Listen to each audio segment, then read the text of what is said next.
The Book of Life, Chapter 7. I stood in Sarah's still room and stared through the dust on the surface of the window's wavy glass. The whole house needed a good airing. The stiff brass latch on the sash resisted my first attempt, but the swollen frame finally gave up the fight, and the window rocketed upward, quivering with indignation at the rough treatment. "Deal with it," I said crossly, turning away and surveying the room before me. It was familiarly a strange place. This room where my aunts had spent so much of their time when I was little. Sarah left her usually disorderly ways at the threshold, and in here was all neat and tidy. Surfaces clear, mason jars lined up on the shelves, and wooden drawers labeled with their contents. Cornflower, feverfew, milk thistle, skullcap, bone nest, yarrow, moonwort. Though the ingredients of Sarah's crafts were not arranged alphabetically, I was sure in some witchy principle governed by their placement, since she was always able to reach instantly for the herb or seed she needed. Sarah had taken the Bishop Grimoire with her to Septoris, but now it was back here where it belonged, resting on what remained of an old pulpit that Em had brought in one of the Bullock's antique shops. She and Sarah had sawed off its support pillars, and now the lectern sat on the old kitchen table that had come here with the first bishop at the end of the 18th century. One of the table legs was markedly shorter than the others. Nobody knew why, but the unevenness of the floorboards meant that its surface was surprisingly level and solid. As a child, I thought it was magic. As an adult, I knew it was dumb luck. Various old appliances and a battered electrical outlet were strewn around Sarah's work surface. There was an avocado green slow cooker, a venerable coffee maker, 2 coffee grinders, and a blender. These were the tools of the modern witch, though Sarah kept a big black cauldron by the fireplace for old time's sake. My aunts used the slow cookers for making oils and potions, the coffee grinders and blenders for preparing incense and pulverizing herbs, and the coffee machine for brewing infusions. In the corner stood a shining white specimen fridge with a red cross on the door, unplugged and unused. "Maybe Matthew can find something more high-tech for Sarah," I mused aloud. "A Bunsen burner, a few ammunition, perhaps." Suddenly I longed for Mary Sidney's well-equipped 16th century laboratory. I looked up, half hoping to see a splendid mural of alchemical processes that decorated her walls at Bayard's Castle. Instead, dried herbs and flowers hung from twine strung up between the exposed rafters. I could identify some of them. The swollen pods of Nigella, bursting with tiny seeds, prickling top milk thistle, long-stemmed mullein crowned with bright yellow flowers that earned them the name of witches' candles, stalks of fennel. Sarah knew every one of them by sight, touch, taste, and smell. With them she cast spells and manufactured charms. The dried plants were gray with dust, but I knew better than to disturb them. Sarah would never forgive me if she came into her still room and discovered nothing but stems. The still room had once been the farmhouse's kitchen. On one wall was occupied with a huge fireplace, complete with a wide hearth and a pair of ovens. Above it was a storage loft accessible by a rickety old ladder. I spent many a rainy afternoons there, curled up with a book, listening to the rain patter against the roof. Cora was up there now, one eye open in lazy interest. I sighed and set the desk notes dancing. It was going to take water, a lot of elbow grease, to make this room welcoming again. And if my mother had known something that might have helped us find the book of life, this is where I would find it. A soft chime sounded, then another. Goody Alsop had taught me how to discern the threads that bound the world and pulled on them to weave spells that were not in any grimoire. The threads were around me all the time, and they were brushed together. They made a sort of music. I reached out and snagged a few strands in my fingers. Blue and amber, the color that connected the past to the present and the future. I'd seen them before, but only in corners where unsuspecting creatures wouldn't be caught in time warps and wefts.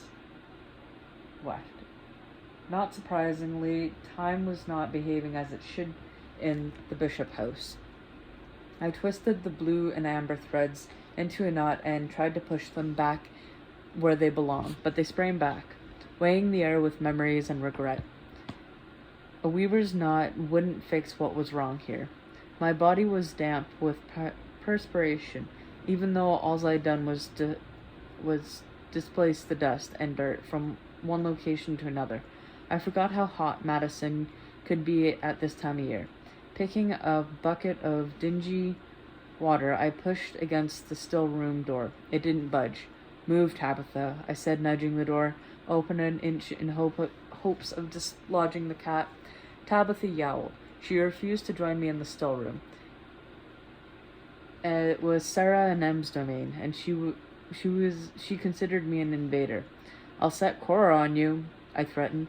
Tabitha shifted. One paw stretched forward past the crack, and the other as she slipped away. Sarah's cat had no wish to battle my familiar, but her dignity forbade a hurried retreat. I pushed open the back door. Outside, a drone of insects and an unrelenting pounding filled the air. I flung the dirty water off the deck and Tabitha shot outside to join Fernando. He was standing with a foot propped up on a stump we used to split wood, watching Matthew drive fence posts into the field. "Is he still at it?" I asked, swinging the empty bucket. The pounding had been going on for days, first replacing loose shingles on the roof, then hammering the trellis into place in the garden, now mending the fence. "Matthew's mind is quieter when he's working with his hands," Fernando said. "Carving stones, fighting with his sword, sailing a boat, writing a poem, doing an experiment, it doesn't really matter. He's thinking about Benjamin. If so, it's no wonder Matthew was seeking distraction." Fernando's cool attention turned to me. "The more Matthew thinks about his son, the more he's taken back to a time when he did not like himself or the choices he made. Matthew doesn't often talk about Jerusalem. He showed me his pilgrim badges and told me about Eleanor. It wasn't a lot given how much time Matthew must have spent there, and such ancient memories didn't often reveal themselves to my witch's kiss. Fair Eleanor. Her death was another preventable mistake," Fernando said bitterly. "Matthew should have never gone to the Holy Land for the first time, never mind the second. The politics and bloodshed were too much for any young vampire to handle, especially one with blood rage.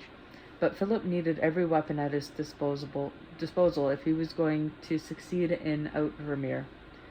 Medieval history may not have been my area of expertise, but the Crusader colonies brought back hazy memories of bloody conflicts and the deadly siege of Jerusalem. Philip dreamed of setting up a majestic kingdom there. But it was not to be. For once in his life, he understood that Ardvace of the Warmbloods, not to mention their religious fanaticism, Philip should have left Matthew in Cordovia with Hugh and me, for Matthew was no help to him in Jerusalem or Ark or any other of the other places his father sent him. Fernando gave the stump a savage kick, dislodging a bit of the moss clinging to the old wood. Blood rage can be an asset, it seems, when what you want is a killer. I don't think you liked Philip, I said softly. In time I came to respect him, but like him? Fernando shook his head. No. Recently I have experienced twinge of dislike where Philip was concerned. He had given Matthew the job of family assassin after all. Sometimes I look at my husband, standing alone at the lengthened summer shadow or a silhouette against the light from the window, and saw the heaviness that responsibility weighing on his shoulders. Matthew fitted the fence posts into the ground and looked up. Do you need something? He shouted. Nope, just getting some water, I called back. Have Fernando help you. Matthew pointed to the empty bucket. He didn't approve of pregnant women doing heavy lifting. Of course, I said non-commentally as Matthew went back to his work. You have no intention of letting me carry around your bucket. Fernando put a hand over his heart in mock dismay. You wound me. How will I hold up my head in the de Clermont family if you don't allow me to put you on a pedestal as a proper knight would do? If you keep Matthew from renting that steel roller he's been talking about resurfacing the driveway, I'll let you wear shining armor for the rest of the summer. I gave Fernando a peck on the cheek and departed. Feeling restless and uncomfortable in the heat, I abandoned the empty bucket in the kitchen sink and went in search of my aunt. It wasn't hard to find her. Sarah had taken to sitting in my grandmother's rocking chair in the keeping room and staring at the ebony tree growing out of the fireplace.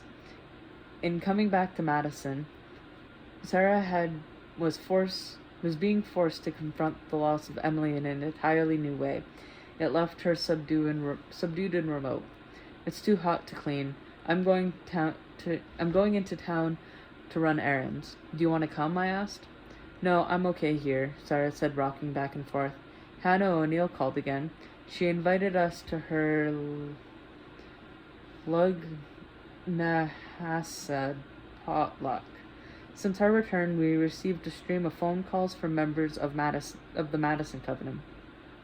Sarah had told the high priestess, Vivian Harrison, that she was perfectly fine and was being taken care of by family.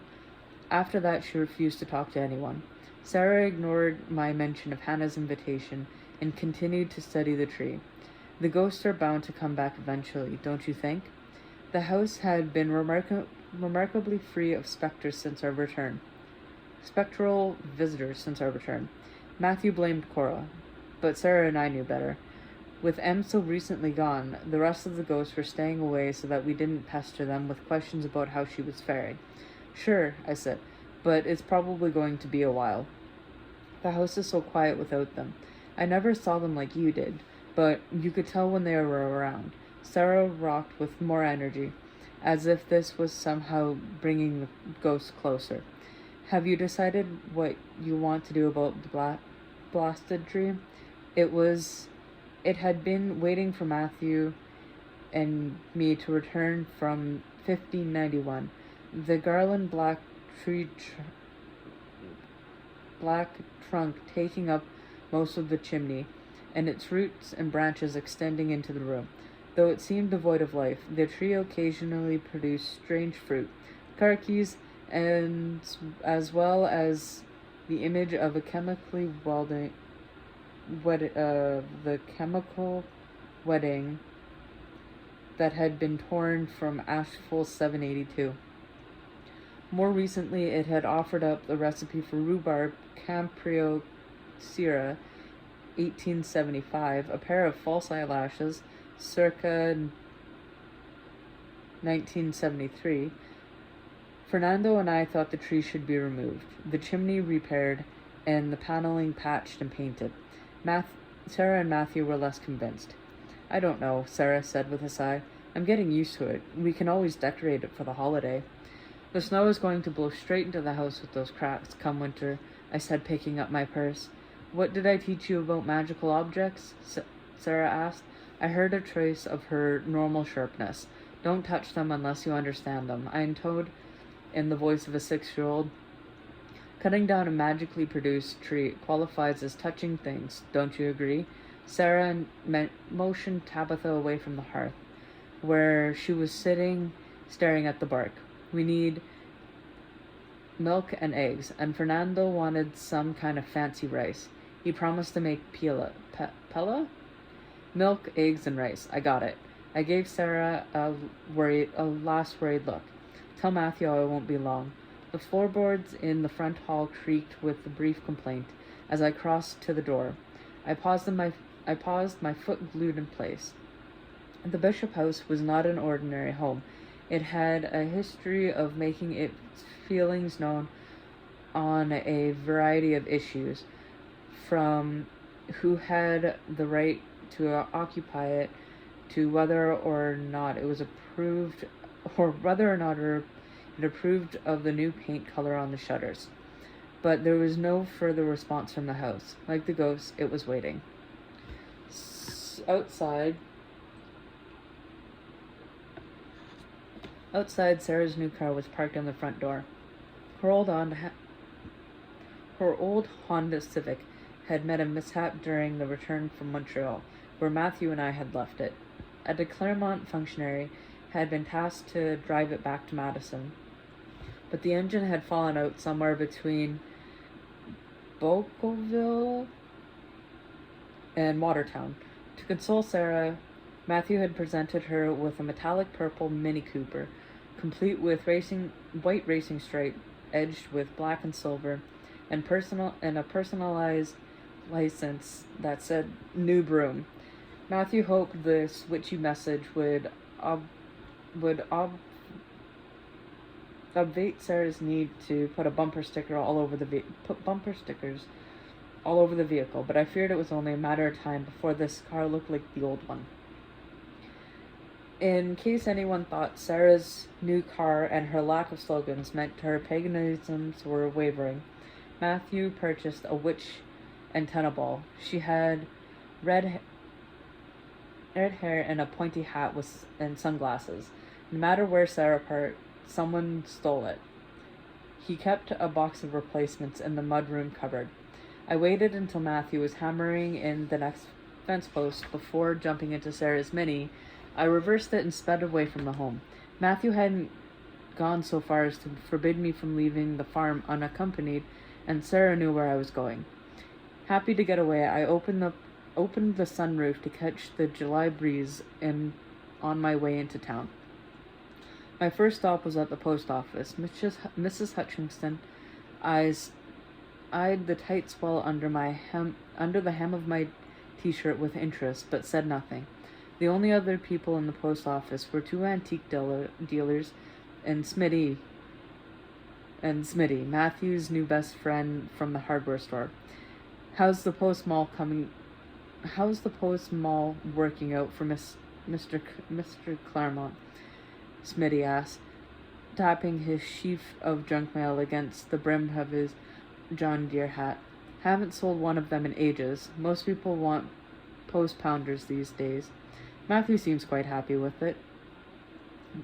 Most people aren't 6'3" vampires, I thought, chucking the sales flyer of the local grocery store and the offers of new tires into the recycling bin. You caught a good one there, Smitty said, eyeing my wedding ring, and he seems to be getting along with Miss Bishop, too. This last was said in a slightly odd tone. My mouth twitched. I picked up the stack of catalogs and bills that remained and put them in my bag. You take care, Smitty. Bye, Miss Claremont, and tell Mr. Claremont to let me know when he's decided about that roller for the driveway. It's not Miss Claremont. I still use... Oh, never mind. I said, catching Smitty's confused expression. I opened the door and stepped in aside to let two children enter. The kids were in hot pursuit of lollipops, which Mrs. Hutchinson kept on the counter. I was almost out of the door when I heard Smitty whispering to the postmistress, "Have you met Mr. Claremont, Annie? Nice guy. I was beginning to think Diana was going to be a spinster like Miss Bishop, if you know what I mean," Smitty said, giving Mrs. Hutchinson a meaningful wink. I turned west into Route 20 through green fields and past the old farmstead that had once provided food for the area's residents.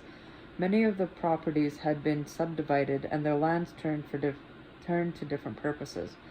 There were schools and offices, a granite yard, a yarn shop, in a converted barn. When I pulled into the parking lot of the supermarket in nearby Hamilton, it was practically deserted. Even with college in session, it was never more than half full. I maneuvered Sarah's car into one of the plentiful open spaces near the doors, parking next to one of the vans that people brought when they had children. It had sliding doors to allow easy installation for car seats, lots of cup holders, and a beige carpet to hide the cereal that got flung onto the floor. My future life flashed before my eyes. Sarah's zippy little car was a welcome reminder that there were other options, though Matthew would probably insist on a Panzer tank once the twins were born. I eyed the silly green witch on the antenna, and I murmured a few words. The wire of the antenna rerouted themselves through the soft foam ball and the witch's hat. No one would be stealing Sarah's mascot on my watch. "Nice binding spell," a dry voice said behind me. "I don't believe I know that one." I whirled around. The woman standing there was 50-ish, with shoulder-length hair that had gone prematurely silver and emerald green eyes. A low hum of power surrounded her, not showy, but solid. This was the high priestess of Madison's coven. "Hello, Mrs. Harrison." The Harrisons were an old Hamilton family. They'd come from Connecticut, and like the Bishops, the women kept the family name regardless of marriage. Vivian's husband, Roger, had taken the radical steps of changing his last name from Baker to Harrison when the two wedded, earning him a revered spot in the Covenant's annals for his willingness to honor tradition and a fair amount of ribbing from the other husbands. "I think you're old enough to call me Vivian, don't you?" Her eyes dropped to my abdomen. "Going shopping?" "Uh-huh." No witch could lie to a fellow witch. Under the circumstances, it was best to keep my responses brief. "What a coincidence. So am I." Behind Vivian, two shopping carts detached themselves from the stack and rolled out of the corral. "So you're due in January?" she asked once we were inside. I fumbled and nearly dropped the paper bag of apples grown on a nearby farm. "Only if I carry to term. I'm expecting twins."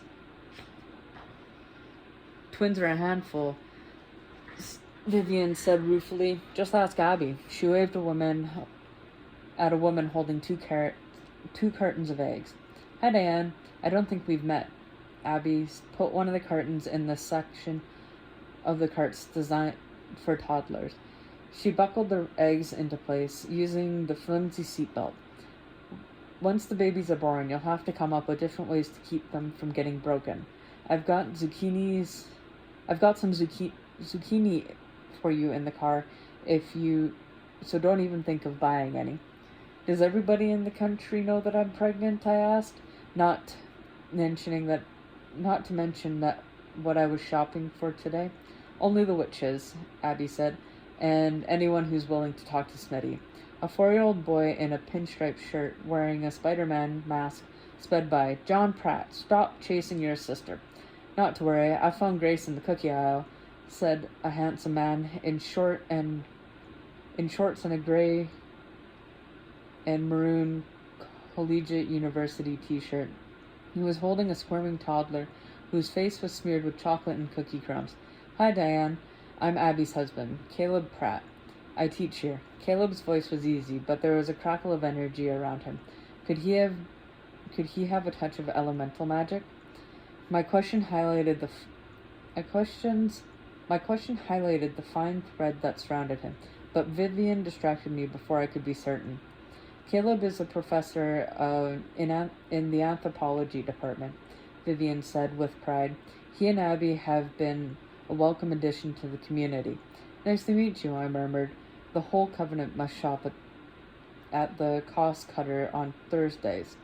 Only when we need to talk business, Abby said, reading my mind with ease. So far I could only tell she had considerably less magical talent than Vivian or Caleb, but there was obviously some power in her blood. We expected to see Sarah today, but she's avoiding us. Is she okay?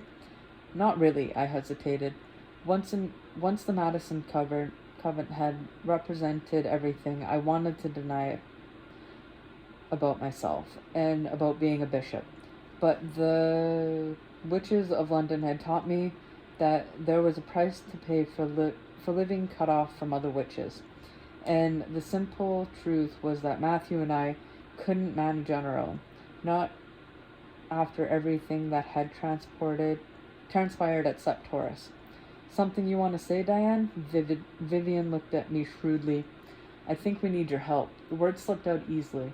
My astonishment must have shown, for the three witches all started laughing. Good, that's what we're here for, she said, casting an approving smile at me. What's the problem? Sarah's stuck, I said bluntly, and Matthew and I are in trouble. I know, my thumbs have been bothering me for days, Caleb said, bouncing Grace on his hip. At first I thought it was just the vampires. It's more than that. My voice was grim. It involves witches too, and the congregation. My mother may have had a premonition about it, but I don't know where to begin searching for more information. What does Sarah say? Vivian asked. Not much. She's mourning Emily all over again. Sarah sits by the fireplace, watching the tree growing out of the hearth, and waiting for the ghost to come back. And your husband? Caleb's eyebrows lifted. Matthew's replacing fence posts.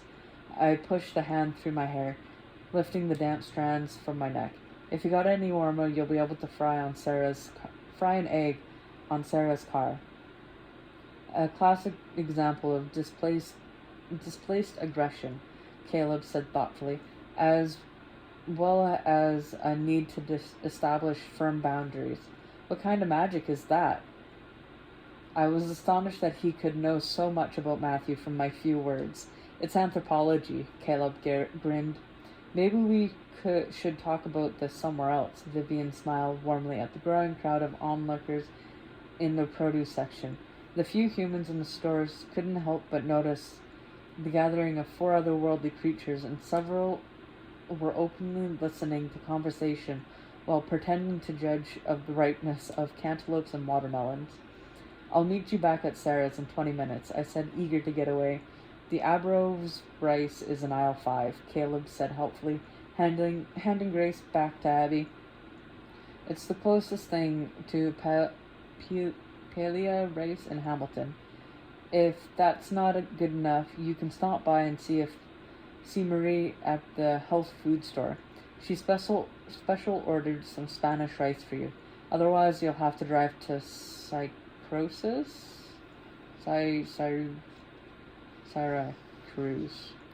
Thanks, I said weakly. There would be no stops at the health food store, which was the local hangout for witches when we weren't at the cost cutters. I pushed my cart in the direction of aisle 5. Good idea. Don't forget the milk, Abby called after me. When I got back home, Matthew and Fernando were standing in the field, deep in conversation. I put the groceries away, and found the bucket in the sink where I'd left it. My fingers automatically reached for the tap, ready to twist it open so that the water flowed. What the hell is wrong with me? I muttered, pulling the empty bucket out of the sink. I carried it back to the still room and let the door swing shut. This room had seen some of my greatest humiliations as a witch. Even though I understood my past difficulties with magic had come about because I was a weaver and a spellbounder to boot, it was still difficult to leave the memories of failure behind. But it was time to try. Placing the bucket on the hearth, I felt for the tide that always flowed through me. Thanks to my father, not only was I a weaver, but my blood was full of water. Crouching next to the pail, I directed my hands into the shape of a spout and focused on my desire. Clean, fresh, new. Within moments, my hands looked like the metal rather than flesh. Looked like metal rather than flesh, and water poured from my fingers, hitting the plastic with a dull thud. Once the bucket was full, my hand was just a hand again. I smiled and sat back on my heels, pleased that I was able to work my magic in the Bishop house. All around me the air sparkled with color and thread. It no longer felt thick and heavy, but bright and full of potential. A cool breeze blew through the open window. Maybe I couldn't solve all of our problems with a single knot, but if I wanted to find out what Emily and my mother knew, I had to start somewhere. With knot of one, the spell's begun, I whispered, snagging a silver thread and knotting it securely. Out of the corner of my eye, I glimpsed the full skirt and a brightly embroidered bodice that once belonged to my ancestor Bridget Bishop. "Welcome home, granddaughter," said her ghostly voice.